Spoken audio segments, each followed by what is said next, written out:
L'heure de votre journal de l'Afrique, soyez les bienvenus si vous nous rejoignez sur France 24. Coup d'État au Burkina Faso, le lieutenant-colonel Damiba a été évincé. Il est remplacé ce soir par le capitaine Ibrahim Traoré. Les frontières sont désormais fermées. Les connexions sont particulièrement difficiles avec le Burkina Faso. On tentera de joindre Ange Noménio. Il est sur place pour France 24.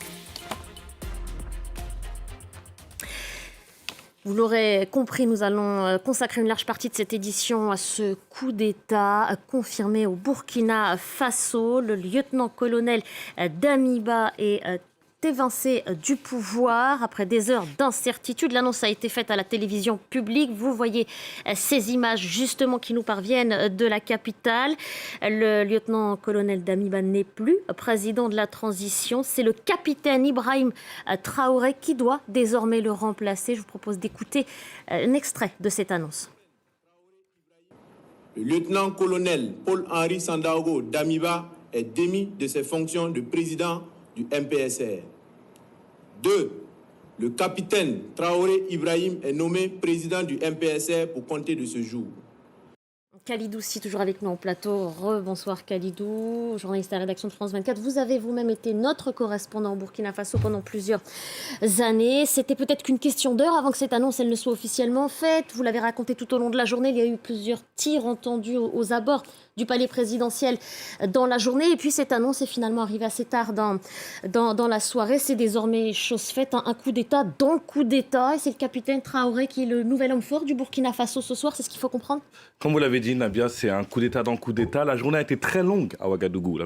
Tout a commencé dans la nuit, à 4h du matin. Les premiers tirs ont retenti dans le camp Babassi à Ouagadougou et au niveau de la présidence. À ce moment-là, on se pose des questions, on se demande si c'est une mutinerie, un coup d'État.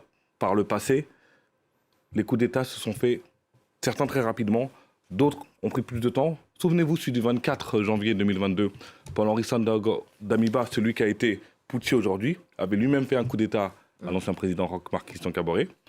Les premiers tirs nourris étaient le 23 janvier, le dimanche matin, mais le coup d'État n'a été annoncé que le lendemain soir à 17h, donc presque un jour et demi pour un coup d'État. Aujourd'hui, ça a pris moins de temps, mais il y avait des signes annonciateurs. Ces signes, c'était... Tous les ingrédients étaient réunis pour le coup d'État. Vous connaissez les ingrédients habituels pour un coup d'État. La télévision nationale qui est coupée, de 1. Le signal. Ensuite, des militaires dans la ville qui ont bloqué des axes principaux et stratégiques comme la primature, comme le palais de la présidence et la télévision nationale. Et puis, le feu d'artifice, lorsqu'il y a un coup d'État, c'est des tirs. Mais lorsqu'il y a des tirs, on ne peut pas savoir qui tire, envers qui, si c'est des affrontements ou des tirs de sommation. Mais durant toute la journée à Ouagadougou, il y a eu des tirs. Du côté du gouvernement, on a eu cette posture, c'est de la communication. Maintenant, on sait que c'était de la communication. Ou peut-être que c'était vrai de dire qu'au moment où j'ai contacté le porte-parole du gouvernement, on peut dire maintenant de l'ancien gouvernement, Lionel Bilgo, c'était en milieu de journée. Lionel Bilgo me disait que c'est vrai qu'il y avait un malentendu, mais c'était uniquement au sein de l'armée. Et que le président était en sécurité, allait bien, était en train de négocier. Dans la journée, après l'après-midi, il y a eu un calme plat. Et là, beaucoup de questions se posaient. C'était une situation qui était totalement opposée au matin. Ce matin, profusion d'informations, de l'intox, des fake news. Il fallait faire le tri. Puis l'après-midi, plus d'informations. Donc on s'est posé beaucoup de questions. Et dans la soirée, visiblement, ça s'est accéléré. Des tirs ont repris, qui a abouti à la destitution de Paul-Henri Sandaogo Damiba, à l'annonce de la télévision nationale, comme on a pu le voir. Ouais, et lui, on l'a à aucun moment aperçu tout au long de la journée. Aucune apparition publique, aucune déclaration de la part. Excusez-moi de vous couper, mais pas directement, oui, du colonel Damiba. Un communiqué de la présidence sur la page Facebook de la présidence, un communiqué qui disait que oui, la situation était tendue au Burkina Faso, mais que le président était pour parler avec les mutins. On parlait de conflit interne à l'armée. À aucun moment, il était question de destitution, de renversement du président de la transition. Mais comme je vous l'ai dit, lorsque la télévision nationale est coupée toute une journée, lorsque des militaires patrouillent dans la ville et interdisent l'accès à certains axes principaux et des tirs à l'arme lourde au sein de la capitale, c'est rare que ça n'aboutisse pas à un coup d'État. Et un coup d'État, dans le coup d'État, je le rappelais, parce que le lieutenant-colonel Damiba avait lui-même pris le pouvoir par la force en janvier dernier. Vous le rappeliez à juste titre, Khalidou. Il renversait alors le président Kaboré. C'était il y a 8 mois. On va revenir en images sur cet événement-là. Coup de feu, mutinerie, couvre-feu. Le 24 janvier 2022, des militaires prennent le pouvoir à Ouagadougou. Les putschistes renversent le président élu Roch-Marc Christian Kaboré. À leur tête, le lieutenant-colonel Paul-Henri Sandaogo Damiba. Il promet de faire de la sécurité sa priorité dans un pays miné depuis 2015 par les attaques djihadistes et les tensions communautaires. Si les priorités sont nombreuses, il est clair que la priorité principale demeure la sécurité. Il nous faut en effet réduire significativement les zones sous influence terroriste et les impacts de l'extrémisme violent. L'homme fort de la junte militaire au pouvoir depuis n'a cependant pas réussi à enrayer le cycle des violences. Les attaques meurtrières de mouvements armés affiliés à Al-Qaïda et au groupe État islamique se sont poursuivies.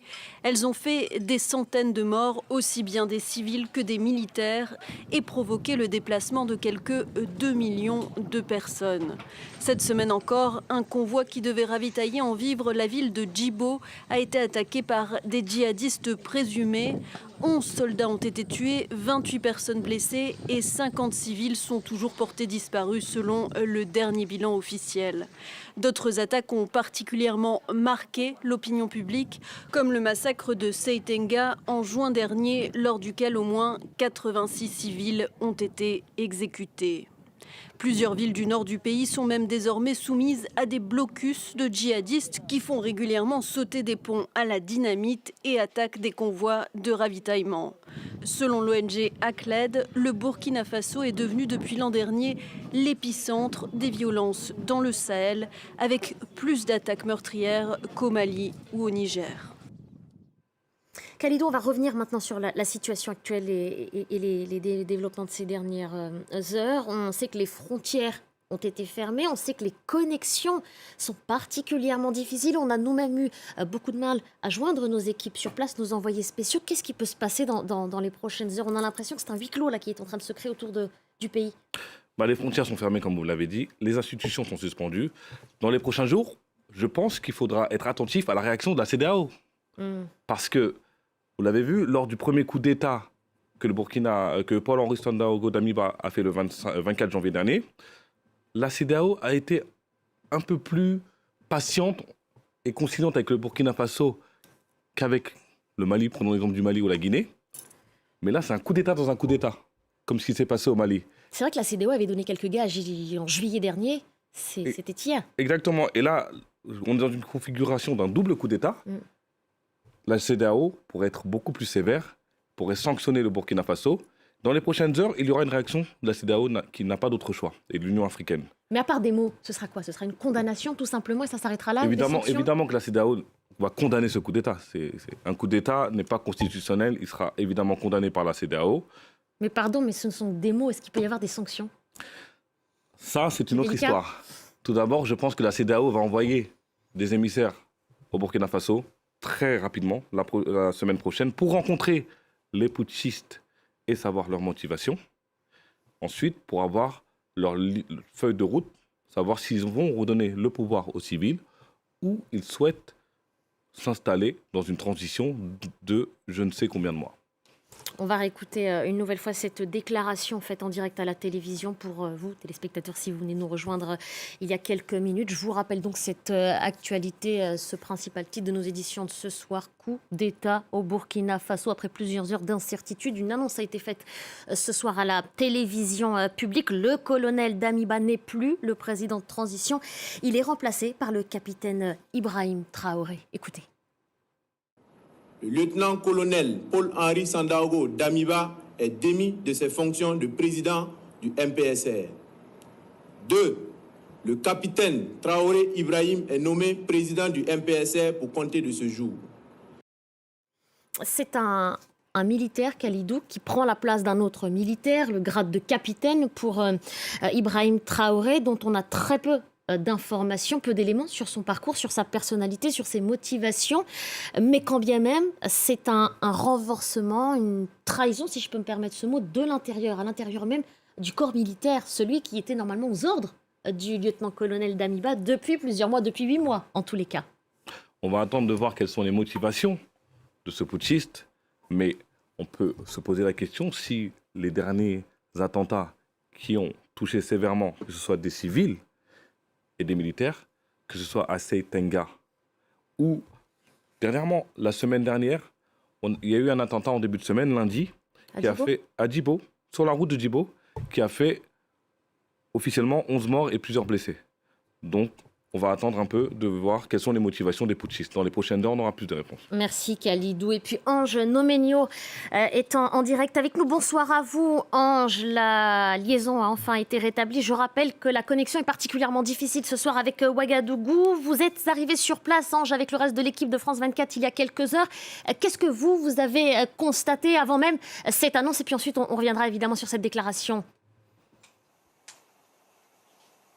Alors nous avons constaté que la ville était vraiment très calme, il n'y avait pratiquement pas de mouvement, sauf à certains endroits stratégiques où les militaires avaient mis des barricades pour empêcher toute circulation, des endroits stratégiques comme la radio-télévision burkinabé et bien entendu au niveau de la présidence. Nous avons aussi constaté que l'aéroport était toujours ouverte jusqu'à présent, maintenant qu'elle est fermée. Et bien entendu, beaucoup de personnes sont restées à leur domicile. Il n'y avait pratiquement plus d'activité et ça montrait effectivement les signes de la situation qui règne actuellement à Ouagadougou. Est-ce qu'il y a eu des réactions cette fois-ci, Ange, juste après la prise de parole et cette annonce à la télévision publique, l'annonce de la destitution du lieutenant-colonel Damiba? Alors jusqu'à présent, il n'y a pas encore eu de réaction, mais ça ne saurait tarder. Il y aura certainement beaucoup de réactions, notamment sur cette annonce de l'éviction du président de l'ancien président Paul-Henri Damiba. Des réactions certainement de la population civile, puisqu'on a enregistré des manifestations dans cette journée, des manifestations qui exigeaient la démission du président Paul-Henri Damiba. Ce dernier était critiqué pour la politique qu'il menait, notamment en ce qui concerne la lutte contre le terrorisme, mais il y aurait également eu des crises internes au sein même de l'armée, des crises qui liaient le lieutenant-colonel Zongrana, emprisonné pour enrichissement illicite. Et également cette faction de l'armée, les mutins qui ont pris le pouvoir, ils dénonçaient leurs conditions de travail puisqu'ils ont tout simplement été mis à l'écart après avoir participé activement au putsch de janvier 2015 qui a vu le départ de l'ancien président Roch-Marc Christian Kaboré. Merci beaucoup, Ange Nomenio. Merci pour ce compte rendu depuis la capitale burkinabé, depuis Ouagadougou. Merci beaucoup, Khalidou. Voilà ce qu'on peut dire pour l'heure sur la situation en cours. Coup d'État au Burkina Faso. Le lieutenant-colonel Damiba est donc destitué ce soir et remplacé par le capitaine Ibrahim Traoré. On y reviendra plus largement dans nos prochaines éditions. Merci à vous.